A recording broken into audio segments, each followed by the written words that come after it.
Hey guys,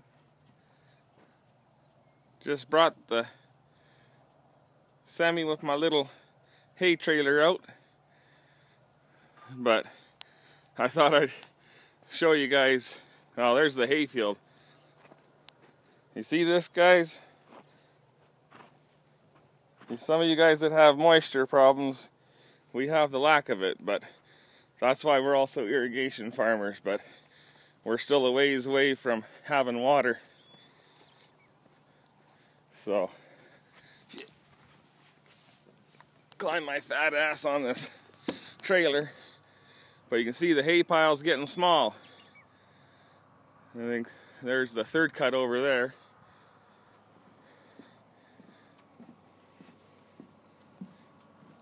I guess I'm throwing my shadow in there. I think it's around 7 o'clock, so that's why it's just kind of, but like I said, that this hay yard used to be completely full right to the gateway all the way around, and even in this little corner, and then the little secondary one I built last year, or I guess year before last, it was right full of, we had a bunch of last year's second cut and third cut, and then we had a bunch of barley green feed in that smaller side, and then last year's third cut, and then this one was completely full. You can tell if you look right down the middle, the bales to the left are second cut, the bales to the right are first cut.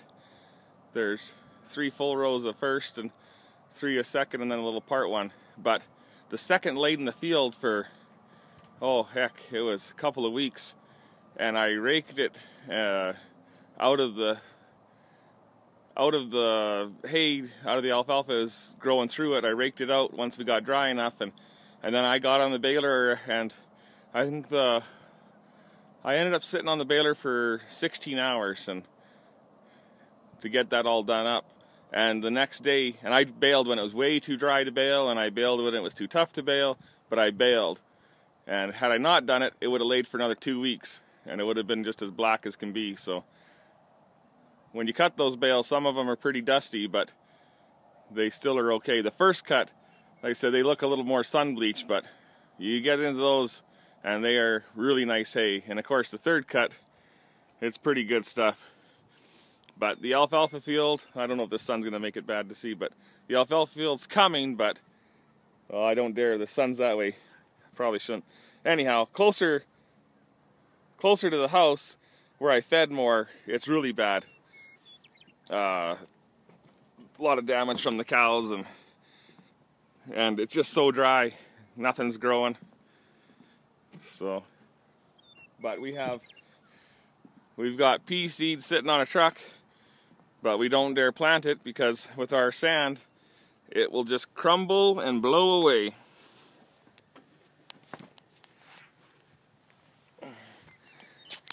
So, but this quarter that I live on, when we bought it, it's just across the road from Mom and Dad's, so it was in the neighborhood. But when we bought it, it had been blown for so many years, they didn't grow anything on it. There was years they didn't even plant it. It just grew weeds, grew ragweed and kochia, and that was it. But you can see like some of this, well, maybe you can't see, I don't know what the lighting's gonna be like, but some of this looks pretty good for our sand. It's not big perfect stands, but you can tell these are mole hills. That one's just been run over. But the mole hills, they ruin hay field here.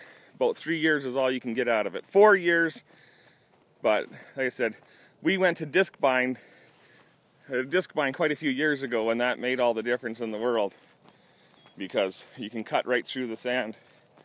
It's not good on it. We've got rubber on rubber conditioners, and like I said, the rollers are rounded from the sand wearing out. But even in the hay yard, you can see how the moles, they go right up through between the bales, you know. But you know, they push it all up. But thought I better count my bales, and seeing as you guys don't need to listen to a fat guy huffing and puffing counting bales, I'll let you guys go. Take care. Bye. Well, I got the truck loaded. That's only 8 hours after I brought it here. I've stayed busy though. I wasn't sitting around, that's for sure.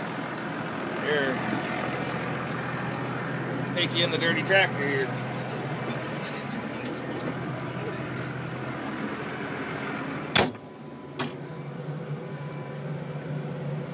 So, I thought I'd have this hay hauled this morning, but it's not it didn't happen. So I had to grind some grain and do my morning chores, and my dugout's empty, and I had to go haul a couple tanks of water from town and keep the cows drinking. But we have cisterns out here, and we don't have wells or anything. So if you drill down the ground here, you get natural gas, not water. So, but you can see my dry hay waiting for a rain or irrigation water. The irrigation district's doing some work on the pipeline, so, but I think it's 3 in the afternoon now, and we've got lots of chores to do yet. I think we'll end up feeding about 24 bales of hay today, so take a few minutes. But there's my old girl there. That's Apache. The horses are busy eating all the grass on the outsides of the field, but that's all right. They need to do something other than eat hay. Well, it's about 5:30 p.m. now. You notice the trailer's empty now, and we got 16 bales out here and 2 twine cutters. So for those guys that are too selfish to have a family, you're really missing out. Do you guys enjoy cutting twine? Absolutely. When it's not windy. Yeah, so Ty only cares that it's not windy. Cold, no ice, no snow. Wyatt just doesn't like mold because he's allergic to it. So, but this is our last group to feed today. And like I said, there's 16 bales set out. That's our little twine and net wrap pile. One day we'll have a fire if we ever get some rain. But we cut them out here, and then we just haul them in. Then we don't have to cut them in the feeders or cut them while the cows are pushing around. So, but like I said, anyone that doesn't want to have a bunch of kids, you're missing out. They're lots of fun, and they'll do work for you.